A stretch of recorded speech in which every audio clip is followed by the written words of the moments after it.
mai 2021, RTE a initié, au nord de Paris, le creusement d'une galerie souterraine de 2,4 km de long pour y faire passer 4 lignes électriques de 225 000 volts.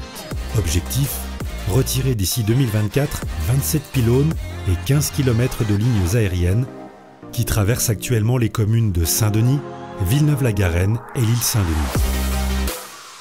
Pour réaliser cette prouesse technique, RTE a eu recours à une solution inédite dans le domaine des réseaux. La galerie a été creusée par un tunnelier. Ce chantier est particulièrement complexe en raison de la profondeur du tunnel que l'on construit, jusqu'à 50 mètres de profondeur, qui est encore plus profond que les chantiers du Grand Paris Express actuellement en cours en Île-de-France.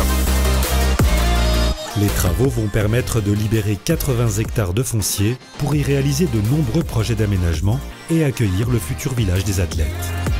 L'enjeu est de taille car RTE réalise cette mise en souterrain dans une zone très urbanisée et contrainte par des infrastructures routières, ferroviaires et fluviales, et ce, sans interrompre l'alimentation électrique de 800 000 foyers desservis par ces lignes. Les principales contraintes de ce chantier, c'est d'abord l'exiguïté, puisqu'on est dans un tunnel de 3 mètres de diamètre, et donc il y a très peu de place en fait pour les intervenants autour du tunnelier pour venir le piloter et installer les différents éléments. Ensuite, c'est la logistique, puisqu'on est dans un milieu très urbain avec pas beaucoup de place, et il faut pouvoir gérer la logistique d'approvisionnement des voussoirs, ces pièces qui constituent le tunnel, mais aussi l'évacuation des terres excavées.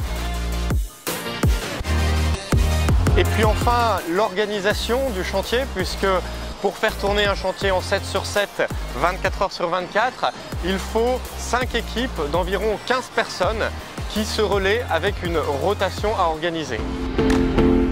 Retour en images sur les étapes marquantes de ce projet hors norme.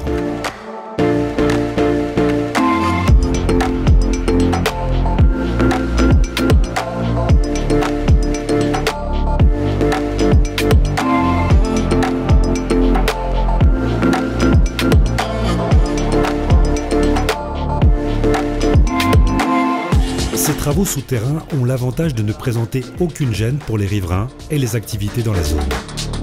C'est une réussite technique majeure qui s'est jouée sous les pieds des acteurs du territoire. Alors il y a des interventions particulièrement complexes liées à la profondeur.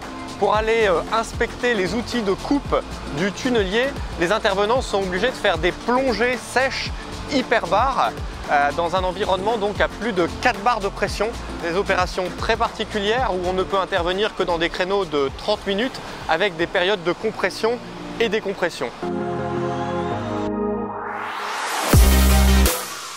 Pour relever ce défi, RTE a mobilisé toute son expertise de gestionnaire du réseau et un groupement d'entreprises spécialisées dans les travaux souterrains, dont le mandataire est SPI Batignolles. C'est aussi un projet éco-responsable avec des engagements forts. Valoriser 75% des déblais et les évacuer principalement par voie fluviale. Le 27 mai 2022, le tunnelier Ambre a rejoint sa destination, le puits de sortie dans le quartier de la Briche à Saint-Denis. Un jalon clé avant l'équipement de la galerie et la mise en service des nouvelles lignes souterraines. Plus que jamais, les équipes RTE restent concentrées sur l'objectif final, le démontage des 27 pylônes pour 2024.